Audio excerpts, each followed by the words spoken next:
хүүхдийнхээ айдсыг даван туулж одоо зоригжуулахын тулд эцэг эхчүүдтэй дараах хэдэн зүйлийг санал болгож байна. Хамгийн түрүүнд одоо бодит байдлыг нь ойлгуулах хэрэгтэй. Яг юунаас айгаад байгаа юм бэ? Юу болсон? Юу мэдрэгдээд байгаа юм?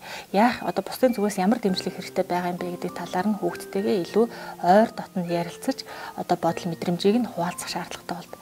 Нөгөө талаар дараагийн удаад нь бол одоо хүүхдтэйгээ илүү ойр байх хэрэгтэй.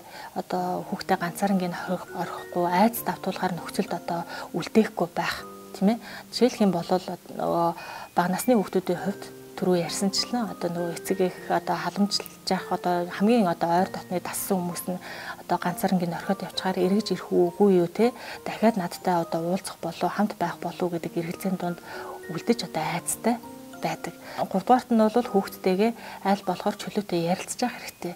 Магадгүй насан туршидын тэр хүүхдээ айгаад байгаа зүйл нь насан туршидын хувьд одоо ялахгүй зүйл мэт боловч хүүхдийн хувьд том асуудал байдаг те. Тэгэхээр энэ дээр бол хүүхдэд зоригжуулж тийм ээ одоо ярилцж яах нь илүү чухал юм аа. За тэгэхээр эцэг эхчүүд одоо хүүхдийн ойр дотны одоо хайртай хүмүүс нь хүүхдийнхээ бие махбодын болон сэтгэл санааны аюулгүй байдлыг хангасан үед хүүхэд илүү одоо хөгжиж төлөвшөж мөн одоо эргээд тэднийг болон бусдыг одоо хүндлэх ийм одоо харилцааны зөв одоо ийм дадал чадвартай болж идэг байна.